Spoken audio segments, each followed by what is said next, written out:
Coucou, bonjour à tous, ici Femme et Business, mon vrai nom Sandrine Thérèse, bienvenue sur ma chaîne. Aujourd'hui, on parlera de quelques causes de l'infidélité chez un homme. Qu'est-ce qui cause réellement l'infidélité chez un homme? Suivez cette vidéo jusqu'à la fin. Là, vous saurez ce qui pousse réellement un homme à être infidèle envers une femme. Je vous dirai tout au courant de cette vidéo. Juste abonne-toi, like. Là, je saurai que ce contenu que je vous présente vous plaît. Merci à vous et très bonne écoute. L'infidélité chez un homme est un phénomène complexe et multifactoriel. Il est important de noter que chaque situation est unique et qu'une seule cause est rarement à l'origine de la tromperie. Voici alors quelques facteurs fréquents à savoir. Premier facteur, l'insatisfaction dans la relation. Manque de communication et la connexion émotionnelle. L'infidélité peut être une conséquence d'un manque de dialogue, de l'écoute et de compréhension au sein du couple. L'homme peut se sentir délaissé, incompris et cherche ailleurs la connexion qu'il ne trouve plus. L'absence de nouveautés et de piment dans la vie de couple peut pousser un homme à être infidèle.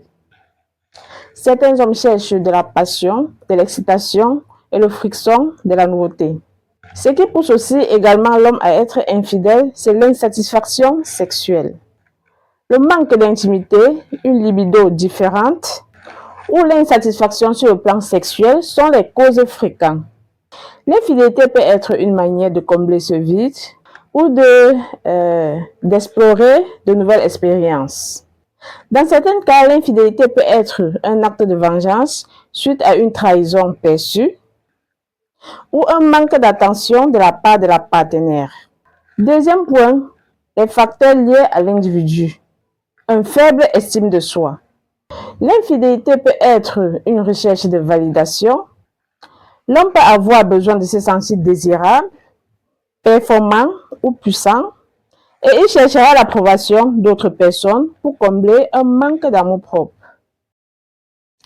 Un homme aura aussi également besoin de se prouver ou de tester son pouvoir de séduction.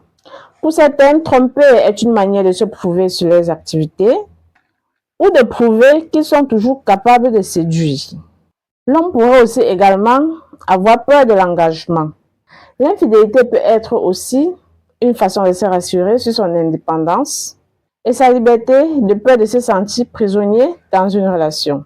Des traits de personnalité comme la recherche des risques ou même des facteurs neurologiques et hormonaux peuvent jouer un rôle. Troisième et dernier point, le contexte.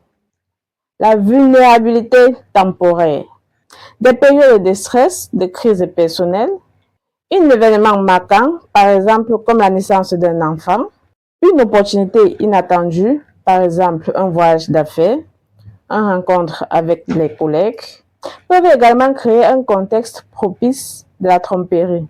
Ah oui, dans un couple ou dans certaines relations, il y a les hommes qui ont parfois les voyages d'affaires.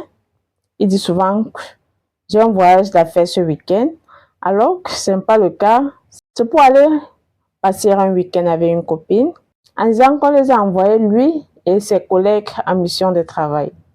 Dans certaines cultures, pour certains hommes, l'infidélité est perçue comme un signe de virilité. Il est crucial de souligner que l'infidélité ne fait pas de l'homme une mauvaise personne, par essence, mais qu'elle est souvent un symptôme de problème, que ce soit au sein du couple ou sur le plan personnel. Comprendre ces causes peut être une première étape pour aborder la situation et si possible chercher des solutions. Sur quel point vous voulez que j'en développe plus?